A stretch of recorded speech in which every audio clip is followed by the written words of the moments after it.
Seja muito bem-vindo ao podcast Antônio Code. Sou eu quem será seu guia para essa jornada incrível. Bom, pessoal, hoje vamos falar sobre os caminhos iniciais do início de carreira. Sempre que a gente começa algo novo, dá aquele friozinho na barriga, aquela preocupação, aquela dúvida, para onde a gente deve ir. São tantas possibilidades, tantos caminhos, que a gente fica muito naquela situação perdido, né? Então, é muito importante a gente, primeiramente, identificar o que mais gosta, conhecer através de ferramentas igual o YouTube mesmo, qual caminho você deve seguir. Então, por exemplo, hoje temos carreira aí de desenvolvedor back-end, desenvolvedor front-end, desenvolvedor mobile. Também tem outras áreas como segurança, DevOps. Então, o primeiro ponto é, qual caminho você achou mais interessante, que vai te trazer propósito? Não adianta você querer desenvolver algo que não te traga alguma sensação de fazer alguma coisa que vai gerar valor para você. Porque a questão de trabalhar em TI, muitas pessoas se confundem e acham que é somente remuneração. Mas eu acredito que remuneração é consequência do seu trabalho. Se você vai trabalhar com isso a sua vida toda, é importante você fazer o que você gosta, o que você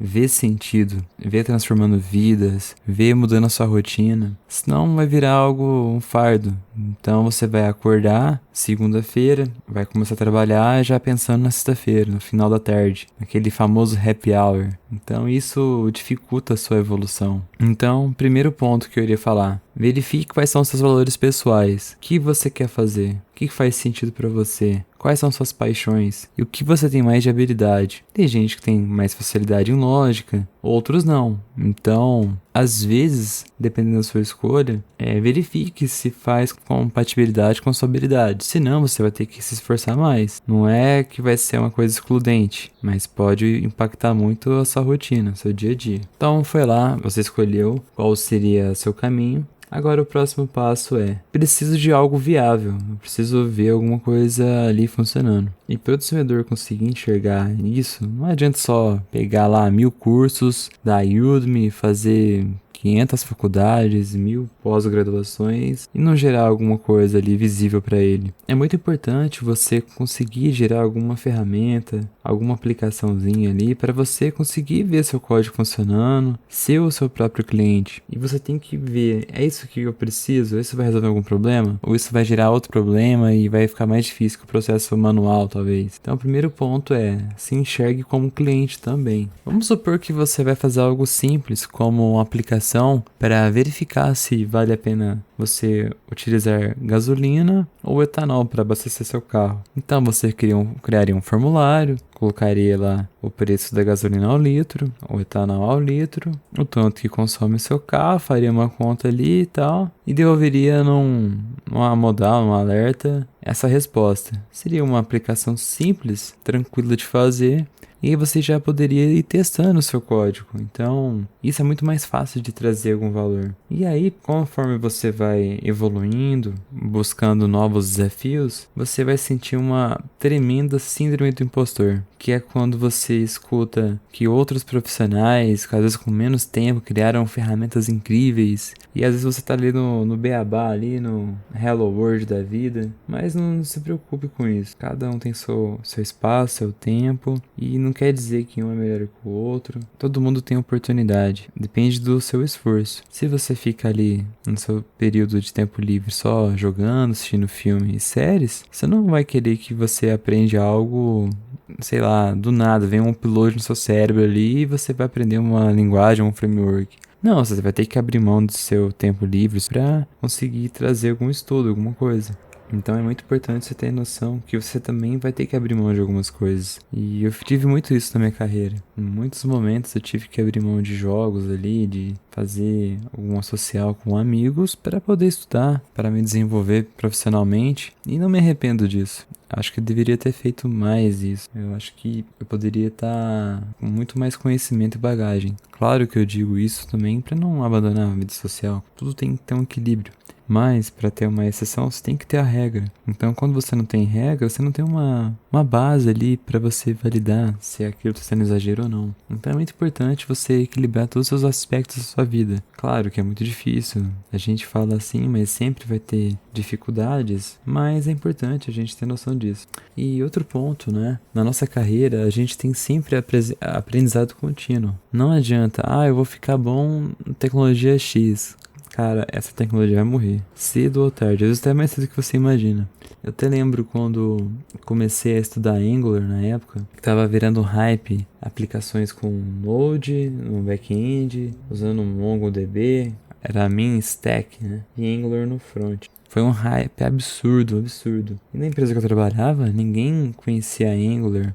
E quando eu levei essa pauta para uma reunião, subestimaram demais, riram, zoaram. Mas poucos meses depois chegou uma demanda. Aí a realidade acorda a gente, né? E aí o único que conseguiria desenvolver, no caso, era eu, que tinha um pouco de know-how ali. Então sempre é bom estar atenado às novidades, não ser aquele que vive pelo hype também, isso aí é exagero. Mas tem que ver, isso aqui realmente vai gerar algum valor? Isso aqui tem potencial? Ou é só modinha? Isso vai impactar no meu negócio, na minha empresa? Isso pode gerar algum valor acessível? É também essa ferramenta, essa tecnologia, ela é acessível? Se ela for uma coisa muito nicho, às vezes não compensa, sei lá. Vamos supor, cenário de realidade virtual. Às vezes vai ser difícil você conseguir escalar isso para um público leigo geral. Seria uma coisa muito nichada. No caso da ferramenta Angular, era uma tecnologia de front-end. É indiferente quem que vai acessar como. Tendo o navegador ali, internet, você vai conseguir resolver esse problema. Então, achei que foi uma sacada muito genial. E assim, logo após o Angular 1 ter estourado, já fizeram um refactor gigantesco pro Angular 2. E isso causou um boom muito grande na comunidade e ficou muito dividido. Então, sei lá, digamos que 80% odiou e 20% gostou. Sem contar o tanto que falaram mal do TypeScript, odiaram o TypeScript. Acharam que seria uma linguagem totalmente diferente, algo que quebraria muito. Mas para surpresa de todos, hoje é um superset JavaScript mais queridinho de todos aí. E tá forte, crescendo cada vez mais. E deu um up muito grande para o JavaScript. Então, nem tudo vai ser bem recebido no começo. Às vezes vai ter situações que você vai trazer uma novidade e vão criticar, falar mal, colocar defeitos, mas nem sabe a utilidade, o custo, o benefício, nem medir os trade-offs. E isso também tem muito impacto com a questão da cultura da organização, cultura da empresa. Se a empresa ela tende a dar oportunidade para trazer novidades, desde que tenha relatos, cases, exemplo, tragam dados e realmente ser aquilo útil, vale a pena um apoio. Também importante trazer aquela comunicação, ser bem fácil de entendimento. Isso causa muita diferença quando você vai optar em trazer uma tecnologia. E sem contar que outros colaboradores podem apoiar na sua empreitada para conhecer determinada tecnologia X ou Y. Então, dando esse exemplo no caso do Angular, quando a empresa recebeu uma demanda lá que era Angular e eu fiquei responsável, eles viram que eu tinha uma certa credibilidade e passaram a me respeitar mais. Tanto que eu ajudava mais a tomar decisões estratégicas para a empresa. Na época que lançou Angular 2, eu comprei a aposta e falei, gente, vamos adotar como tecnologia padrão. Sei que temos React, mas devemos pensar a longo prazo. Muitos sistemas aí que ficam anos rodando em RPs, precisa ter mais estabilidade, mais controle. E algo que React na época estava em beta, então estava uma versão muito cheia de mudanças, era muito arriscado para o negócio. E o Angular vinha com a proposta de não ficar quebrando depois da versão 2 ali, da 2 para 4.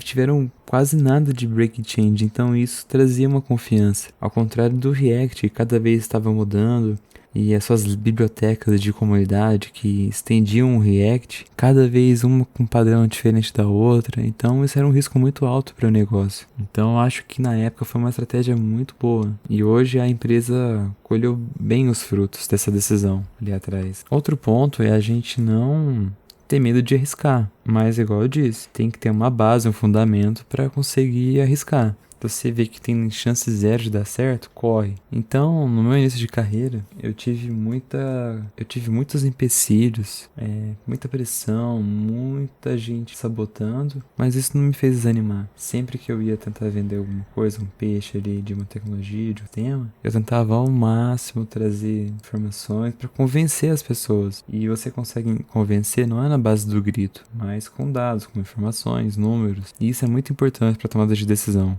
E voltando à questão de estudos, cada vez que eu ia descobrindo alguma coisa, uma funcionalidade no JavaScript, por exemplo, como limpar um formulário, resetar os painéis para ficar com o valor vazio, eu ia anotando isso em pequenos blocos. Hoje a gente tem aquelas ferramentas do GitHub, distes, que poderiam servir muito na época, mas eu usava o próprio bloco de notas. Então sempre que eu precisava de alguma funcionalidade, eu consultava a minha própria wiki de código. Isso é muito fácil de encontrar, então isso ajuda muito, isso facilita muito o nosso dia a dia. A gente vira uma própria biblioteca de código da gente mesmo. A gente não vai lembrar de todo o código que a gente escreve, mas se a gente criar alguma forma de consultar isso através de projetos mesmo, no GitHub ali, GitLab, a gente consegue ter mais facilidade. E o importante é ter lembranças das referências.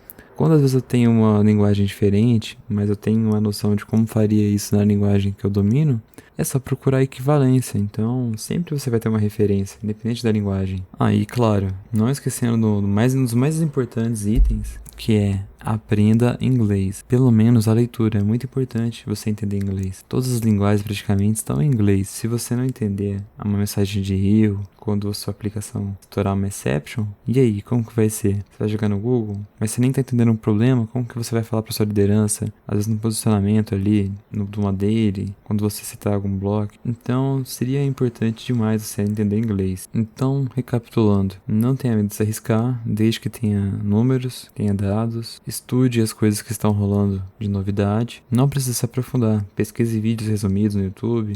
Peça opiniões para colegas de trabalho. Ou até mesmo nos vídeos do YouTube, né? Você encontraria isso. Estude inglês, principalmente para leitura.